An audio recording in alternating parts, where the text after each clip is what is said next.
আমি চাইলে শুনি, আমি চাইলে শুনি, আমি বললাম চাইলে শুনি, আমি চাইলে এখন যারা আসলে অত সংখ্যক মানুষ কর্মী লাগছে আসলে এত এত নেতা সবগুলি আসলে আপনারা যারা কিন্তু নেতৃত্বে রয়েছেন তারা আসলে হারিয়ে যাবেন। ধন্যবাদ আপনাকে। আপনি একটা গুরুত্বপূর্ণ প্রশ্ন করেছেন। 5 তারিখের পর আসলে অনেক লোক বের হয়েছে আসলে বসন্ত মিছিলের মতন।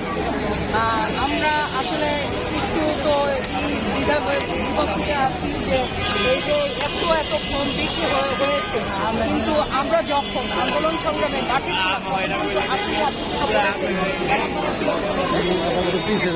মাঠে নামতে চাই না, ভাষা ইউজ করে না এই জায়গা থেকে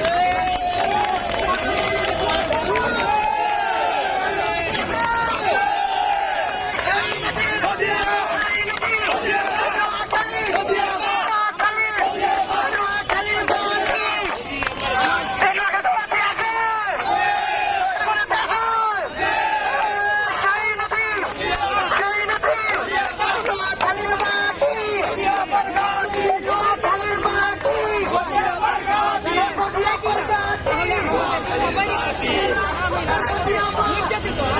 আমি 9বার জেল কেটেছি, আমার 54টা মামলা ছিল, আমি 4.5 বছর জেলে ছিলাম। সেই জায়গা থেকে যদি আমাদেরকে অবমূল্যায়িত হয় তাহলে আমাদের কষ্টের আর কিছুই কষ্ট। আপনি কি মনোনয়ন পাবেন কত আশাবাদী? আমাদের বিএনপির আমাদের চেয়ারপারসন আমাদের মাননীয় প্রধানমন্ত্রী যে ক্রাইটেরিয়া দিয়েছে সেই ক্রাইটেরিয়ার ভিতরে যে ত্যাগের যে ছাত্র দলের এবং ত্যাগের যে ভূমিকাগুলো রয়েছে সেই ভূমিকার মধ্যে আমি কিন্তু পড়ি এবং সেই জায়গা থেকে আমি মনে করি 100% সংসদ সদস্য নির্বাচিত হলে কি করবেন আপনি? সংসদ সদস্য নির্বাচিত হলে আমরা তো জনগণের কাজ করি এবং আমি সবসময় সমাজসেবক হিসাবেও কাজ করেছি।